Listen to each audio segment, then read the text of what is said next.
surat terbuka ditujukan kepada Bapak Prabowo Subianto, Presiden Republik Indonesia dan rakyat Indonesia. Perang politik strategi. Pertemuan mendadak Prabowo, SBY, JKW, serta peringatan darurat politik dunia. Teluk Sandi. Kita ingin memberikan catatan bahwa kita membicarakan politik negara atau menata negara dalam darurat politik dunia. Strategi berselancar Presiden Prabowo dalam menghadapi terjangan besar ombak dan batu karang geopolitik perang dunia. Ini bukan hanya perang, tetapi politik perang. Bentuk perang politiknya adalah perang militer, perang propaganda, perang cyber, perang psikologi, perang ekonomi, perang intrik, dan lain-lain digunakan sebagai alat kekuatan politik untuk menguasai negara lain. Hal ini dalam kajian spiritual keagamaan disebut sebagai akhir zaman. Akhir zaman ditandai dengan adanya puncak-puncak dari kesombongan serta lupa diri manusia di dunia di segala bidang.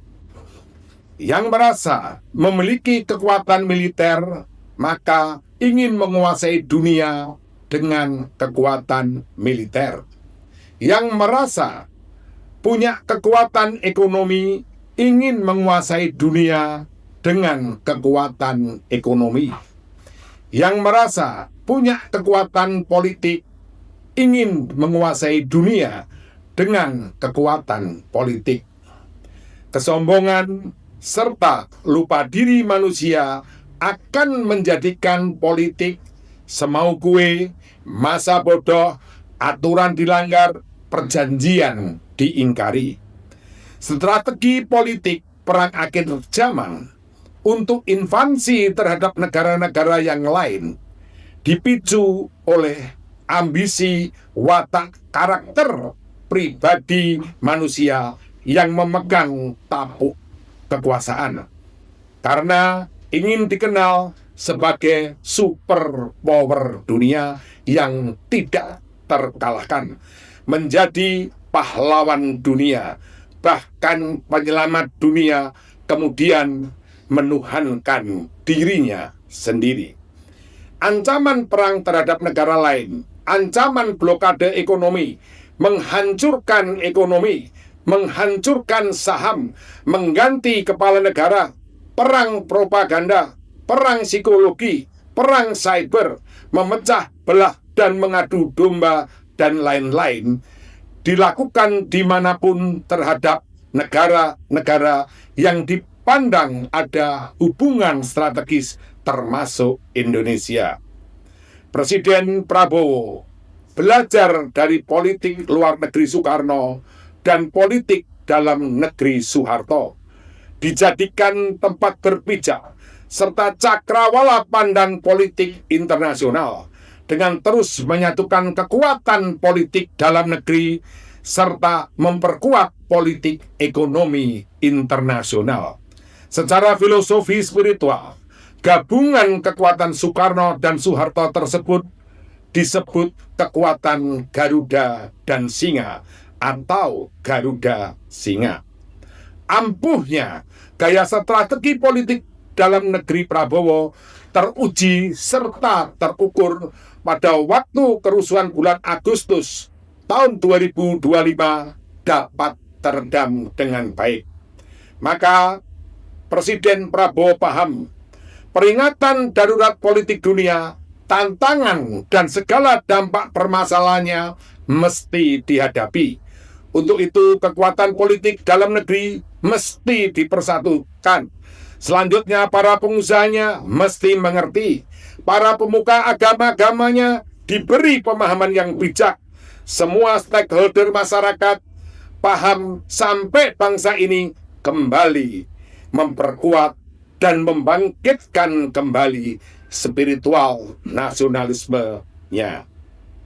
Langkah pertama setelah kunjungan ke berbagai negara dengan berbagai hasil yang dianggap positif dan negatif oleh beberapa pengamat, maka langkah strategi politik dalam negeri Presiden Prabowo dengan mengundang semua mantan presiden dan mantan wakil presiden serta ketua umum partai guna menjelaskan serta membahas hasil kunjungan ke luar negeri dalam menghadapi tantangan geopolitik global serta untuk menyatukan visi misi para pemimpin negara serta pimpinan partai politik dengan strategi kebijakan negara Presiden Prabowo guna masa depan Indonesia dalam menghadapi tantangan geopolitik global serta tempat berpijak Indonesia Emas 2045. Pemimpin besar akan lahir dari setiap krisis zaman. Demikian catatan kecil Eko Srianto Galgendo untuk memberikan hormat kepada almarhum Jenderal Purnawirawan TNI Jos Toy Suta. Terima kasih.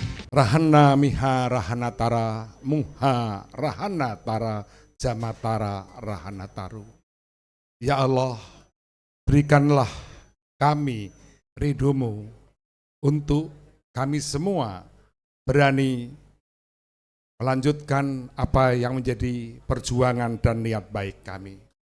Dan kami yakin bahwa sewaktu kejahatan sudah melebihi batas daripada yang dilakukan oleh anak manusia, maka cahaya terang akan kemudian menyirnakan mereka. Bapak Ibu yang saya hormati, nama saya Eko Srianto Galgendo. Pada saat yang baik ini saya ingin meletakkan posisi saya dulu. Jadi pada tahun 2014, waktu Pak Jokowi jadi presiden, saya mendapatkan suatu pembicaraan bahwa Pak Eko, sekarang ini Pak Jokowi sudah jadi presiden. Kalau Pak Jokowi ini sebuah bendera, maka Pak Eko Galgendo ini adalah tiang utamanya. Dan kalau ada yang ingin menguasai bendera, maka yang pertama kali digergaji adalah Pak Eko Galgendo. Dan alhamdulillah 10 tahun kaki saya tidak menginjakkan di istana sewaktu pemerintahan Pak Jokowi. Dan pada saat yang baik ini, tadi saya mendengar apa yang menjadi pemikiran dari Pak Rocky Gerung, maka itu menggugah cara berpikir saya. Apalagi ketika Dr. Tifa, beliau menulis buku dengan judul Samurai. Itu mengingatkan diri saya tentang karakter seorang Bushido, karakter yang pantang menyerah. Walaupun dia kemudian tahu akan kalah, dia akan terus berjuang untuk mencari jalan keluar dari kemenangan yang sejati. Itulah Bushido. Dan sekarang ini kita membahas yang namanya otak politik Jokowi. Otak yang mana? Otaknya 10, kepalanya 10. Tetapi kata Pak Rocky Gerung, ada di dalam riset metodologi yang menghubungkan antara karakter manusia,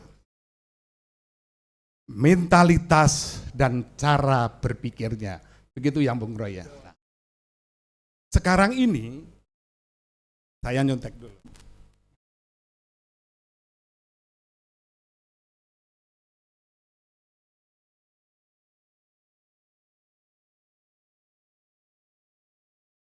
Sekarang ini, kalau kemudian kita mengkaji tentang karakter yang dimiliki oleh Pak Jokowi, karakter menyeliputi integritas, moral, kejujuran, dan tanggung jawab. Menurut bapak-bapak dan ibu-ibu semua, apakah karakter Pak Jokowi dapat dinilai baik, buruk, atau abu-abu? Buruk ya. Dan apakah kemudian di dalam semua karakter ini ada kata stabil, tidak stabil, atau sakit?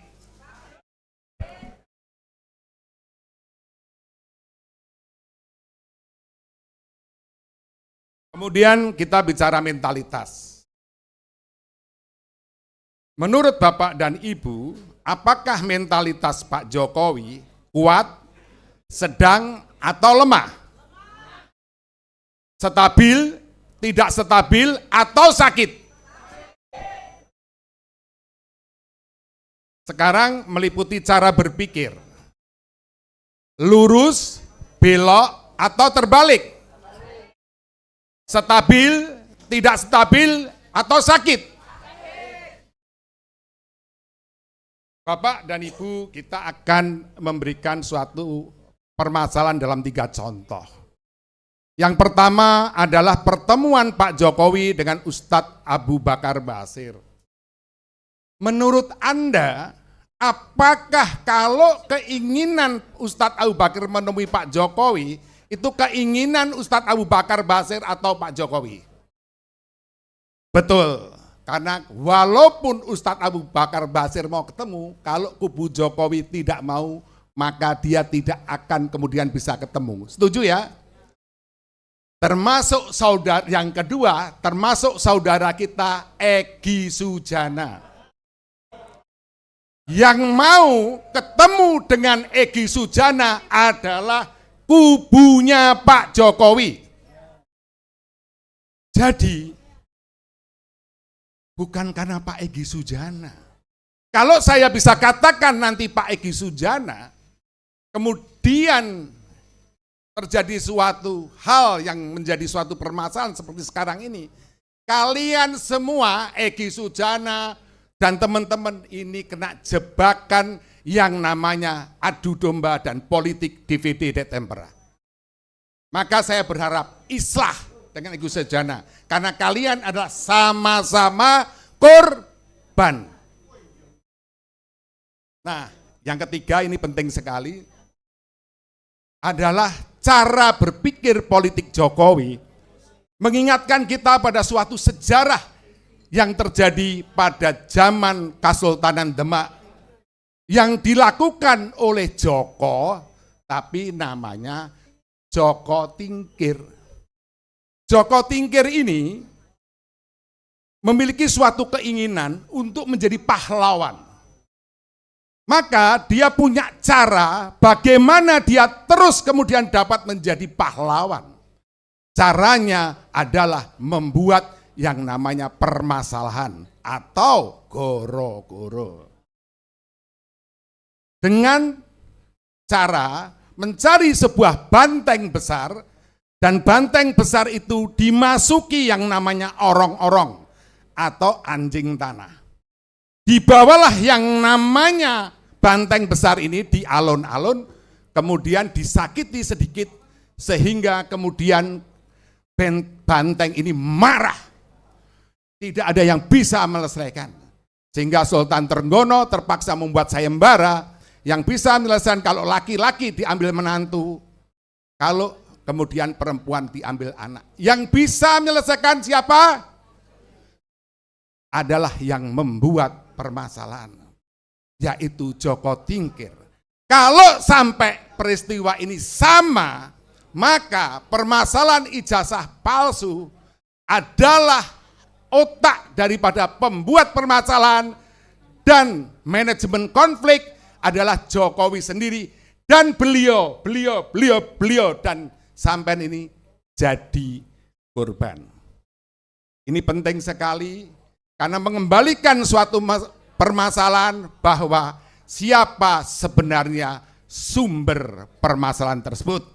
Terima kasih. Wassalamualaikum warahmatullahi wabarakatuh.